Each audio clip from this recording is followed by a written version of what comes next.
Idhayathulla sir டிவியான்னு கேட்கிற அளவுக்கு பேசுங்க. இதயத்துல்லா சார் டிவியான்னு மக்கள் கேட்கணும், அந்த அளவுக்கு பேசுங்க. தமிழக மக்களுக்கு தெரிஞ்ச ஒரு வரலாறு இப்ப நான் சொல்லி ஆகணும். காங்கிரசும் திமுகவும் கூட்டணியில் இருக்கும்போது வெற்றி பெற்றது. 2001 அதே காங்கிரசும் அதிமுக இருக்கும்போது அதிமுக ஆட்சிக்கு வந்தது. 2006 திமுகவும் காங்கிரசும் கூட்டணி இருக்கும்போது திமுக ஆட்சிக்கு வருது.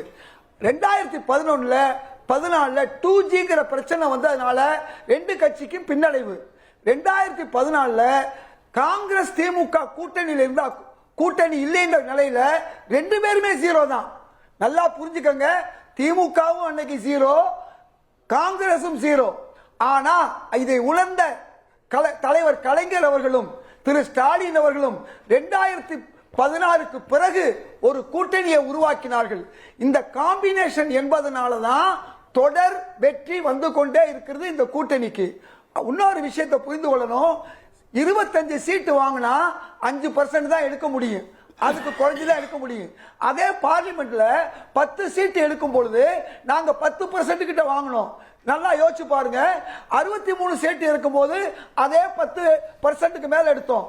குறைஞ்ச எண்ணிக்கை வைத்துக் கொண்டு இன்னைக்கு பல ஊடகங்கள்ல சிலர் திமுகவுக்கு நல்லது செய்வதாக நினைச்சுக்கிட்டு இந்த திமுக கூட்டணியை உடைக்கிறதுக்கு சிலர் என்ன செய்யறாங்க, காங்கிரஸை இழிவுபடுத்துறாங்க. ஆனா திராவிட முன்னேற்ற கழக தலைவர் கலைஞருக்கு தெரிஞ்சது, நம்முடைய முதல்வர் ஸ்டாலின் அவர்களுக்கு என்ன தெரியும்னா, காங்கிரஸோட திமுக இருந்தா திமுகவுடைய பலம் என்னன்னு தெரியும். அப்ப திமுக 25 விழுக்காடு, காங்கிரஸ் ஒரு 10 விழுக்காடுனா இந்த ரெண்டு சேர்ந்தா 55 விழுக்காடு, 50 விழுக்காடு, 48 விழுக்காடு எடுக்க முடியும். இந்த உண்மையை திமுக ஆதரவு ஊடகங்கள் கூட என்ன செய்யுது, அங்க கோடிகள் வாங்கக்கூடிய கோடீஸ்வரன்கள், லட்சங்களை வாங்கக்கூடிய லட்சாதிபதிகள் பேசுறதுக்கு அவர்களை வைத்துக் கொண்டு காங்கிரஸை இழிவுபடுத்துகிறார்கள். ஆனா யார் என்ன நினைத்தாலும் காங்கிரஸ் திமுக கூட்டணியை உடைக்க முடியாது. அந்த அளவுக்கு ஒரு சகோதரத்துவம் திரு ராகுல் காந்திக்கும் திரு ஸ்டாலினுக்கும் இருக்கிறது. அதே நேரத்தில் காங்கிரஸ்ல சிலர் பேசுறாங்க, திமுகவுல கூட சார் நீங்க வெளியில இருக்கிறவங்க அவங்க பேசுறாங்க, இவங்க பேசுறாங்கங்கறதெல்லாம் சொல்றீங்க, உள்ளுக்குள்ள பேசுறாங்களே அதுக்கு என்ன பதில்? அது கேட்டா ஜனநாயகங்கிறீங்க, மத்தவங்க பேசினா அவங்க வந்து திட்டுறீங்க. அத சொல்ல வந்தேன், நீங்க சொல்ல விடல. அத சொல்ல வந்தேன், நீங்க சொல்ல விடல. அதுக்கு உதாரணம் சொன்னேன் நானு. திலகர் கோகலே சொன்னேன், காந்தி எல்லாம் சொன்னேன். என்ன உதாரணம் சொன்னா, காங்கிரஸ் என்பது சமீபத்தில் திரு செல்வ பெருமையை சொன்னாரு, இது சமுத்திரம் போன்ற கட்சி, அலைகள் இருக்கத்தான் செய்யும், மூக்குன்னு சொன்னா சளி இருக்கத்தான் செய்யும், அதுதான் ஜனநாயக கட்சி. எங்க கட்சிக்குள்ள என்ன பேசினாலும் எங்களுக்குள்ள பிரச்சனையை சரி செய்வதற்கு மத்திய தலைமை. அதனால ஆடு நடையில ஓநாய் கவலைப்பட வேண்டிய அவசியம் இல்ல. ஓநாய்களுக்கு வந்து பிரச்சனை இங்க ஓநாய்கள் எல்லாம் அடையாளம் கண்டுங்க, நானும் தெரிஞ்சுக்கிறேன். அதாவது இல்ல யாருக்கு யார் சலியில ஒரு பாயிண்ட் சொன்னார், நான் விளக்கம் சொல்லிறேன். 2001 வந்து சரி ஜீவா சார், 2001 காங்கிரஸுக்கு ஜெயலலிதா அப்பாயின்மென்ட்டே கொடுக்கல. அகில இந்திய காங்கிரஸ் பொதுச் செயலாளர் காத்திருந்து தலைவர் மூப்பனார் தனக்கு கொடுத்த தமிழ் மாநில காங்கிரஸ் சீட்டு 15 காங்கிரஸுக்கு கொடுத்தாரு. காங்கிரஸுக்கு தொகுதி 2001 ஜெயலலிதா தரலன்றத ஞாபகத்துல வச்சுக்கோங்க. ஜீவா சார் நீங்க எதை பேச விரும்புறீங்க? இல்ல அவர் சொன்னது திமுக காங்கிரஸ் கெமிஸ்ட்ரிங்கிறது தமிழ்நாட்டில் தொடர்ச்சியா நல்லா தான் போயிட்டு இருக்கு. அதனால காங்கிரஸ் இருந்தால் திமுக வெற்றி பெறும், திமுக காங்கிரஸ் அதுவரை ஓகே தான். காங்கிரஸ் தான் ஃபோர்ஸ் மல்டிப்ளையர்னு பார்க்க முடியாதா? இல்ல அதை நம்ம எப்படி அணுகணும்னா, இப்ப இதயதுல்லா சார் சொன்னதெல்லாம் சரிதான், தேர்தல் முடிவுகள் இருந்து சொன்னாங்கல்ல, எப்பெல்லாம் திமுக காங்கிரஸ் கூட்டணி வச்சும் தோத்து போயிருக்குன்னு நீங்க பார்க்கணும். அது எப்போது அப்படின்னு நீங்க பாத்தீங்கன்னா, 1980 அதிக சீட்டு சரிபாதி சீட்டு வாங்கும் போது, எம்பி சுப்பிரமணியம் தலைவராக இருந்த போது சரிபாதி சீட்டு வாங்கின போது மிகப்பெரிய தோல்வி.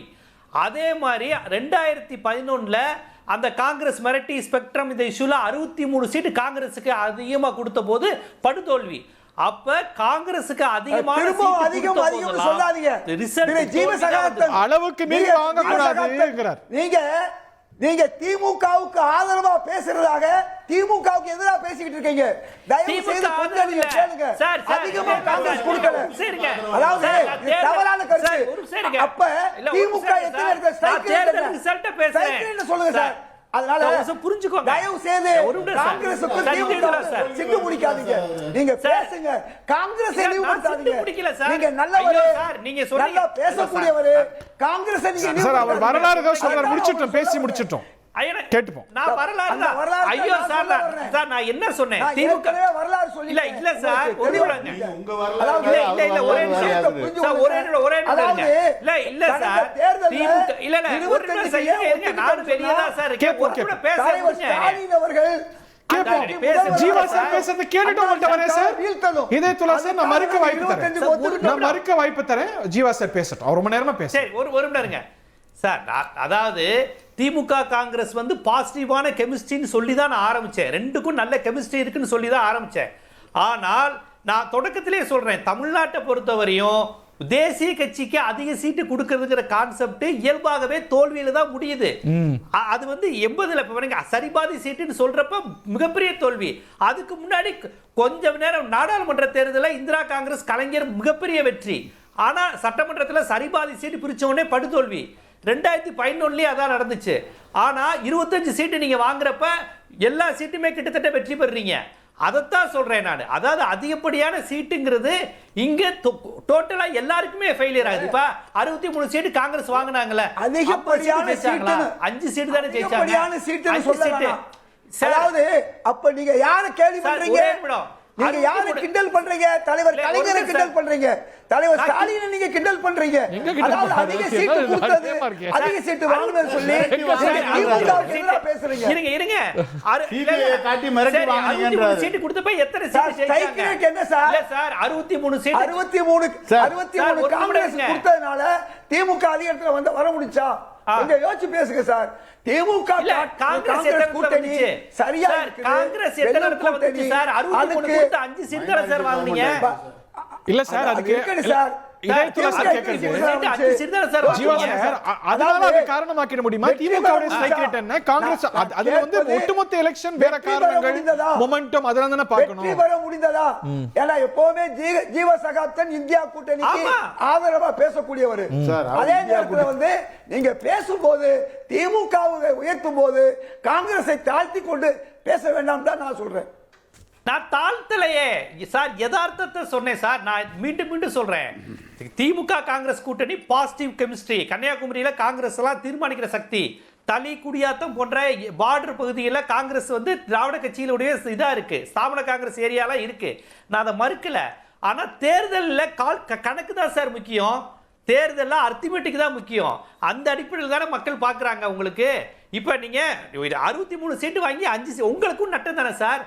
சார் எப்பலாம் அதிக சீட்டு வாங்குறீங்களோ காங்கிரஸ் 2011 1980 இந்த விமர்சனம் பிஆர்ல கூட இருக்கு சார். உங்க மேல ரொம்ப பலத்துக்கு மீறி வாங்குறீங்க, அதனால தோல்வி அலையன்ஸ்க்கு கொண்டு வர்றீங்க. 2Gங்கிற ஒரு பொய் சொன்னதனால 2Gங்கிற ஒரு பொய் சொன்னதனால யார் சொன்னா? 2011 நீங்க தான் சார் சொன்னீங்க. காங்கிரஸ் ஆட்சி தானே மத்தியில காங்கிரஸ் ஆட்சி தானே. இல்ல 2G கட்சிக்குமே பின்னடைவு சார். மத்தியில காங்கிரஸ் ஆட்சி தான் நடந்தது. அப்போ 2Gங்கிற ஒரு பொய் சொன்னதுனால பொய் நீங்க தானே போட்டீங்க. வாங்க எப்படி வெளியே வந்தாரு? இல்ல சார் 2G வைத்து காங்கிரஸ் பழிவாங்க பார்க்கிறதுன்னு கலைஞர் கருணாநிதி அவர்களே பேசியிருக்கிறாரு சேப்பாக்கத்துல. சார் நான் இப்போ சொல்றேன், ஒரு உண்மையை தெரிஞ்சுக்கங்க. 2014 கூட்டணி முடிஞ்சிச்சு. 2 பேரும் கூடலைனாலும் அங்க வந்து கேடாய் முடிஞ்சு. 2 பேரும் கூடாதனால 2014 சொல்லிட்டார் கூடா நட்பு கேடாய் முடியும். ஒரு காரணம் 2G ஒரு பொய்ய சொன்ன ஒரு காரணம். அதனால தான் பிஜேபி கூட்டணி 2 இடத்துக்கு வர முடிஞ்சு. அதே பிஜேபி கூட்டணி 2019 வர முடியல, 2024 வர முடியல. அதனால காங்கிரசும் திமுகவும் வலிமையான கூட்டணி. ஜீவா சார் அதுல நீங்களும் உடன்படுறீங்க. உங்க பார்வைங்கிறது வந்து அந்த சதிக்காது.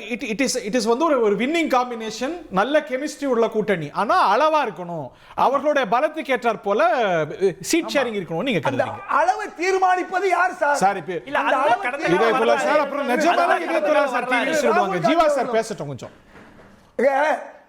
ராகுல் காந்தி 25 1980 ஒரே நிமிடம் சார். ஐடியாலஜி ராகுல் விடுங்க காந்தி சார். அவர்களும் ஸ்டாலின் அவர்கள் பேசுற அந்த எண்ணிக்கையை நம்ம கொச்சைப்படுத்த வேண்டும். இதே இப்ப ஜீவா சார் மட்டும் பேசுவார், அப்புறம் இடைவெளிக்கு போறோம். இல்ல அதை கொச்சைப்படுத்தல சார். 1980 சார் சரிபாதிங்கிற அந்த கான்செப்ட தமிழ்நாட்டு மக்கள் ஏத்துக்கல சார். ஒரு தேசிய கட்சியோட சரிபாதி சீட்டு இருந்தா இன்னைக்கு அப்படி ஒரு அபிலாஷ காங்கிரஸ் இருக்கா? இல்ல only Jeeva sir on screen, only Jeeva sir on screen. Jeeva sir இல்ல ஜீவா சார், இன்னைக்கு அப்படி ஒரு அபிலாஷ காங்கிரஸ் இருக்கா? நம்ம ஜாஸ்தியா பெறணும், அதுக்கு தான் இந்த ஃபிளெக்சிங்லாம் செய்றாங்களா? அதுதான் உங்க இன்டர்பிரேஷனா? அப்படி ஆமா, சில பேருடைய பேச்சு அப்படித்தானே சார் இருக்கு. அது தேவையில்லாதது. அதாவது கலைஞர் தவறு செய்துட்டாரான்னு இதேதுல்லா சார் கேட்கிறாருல.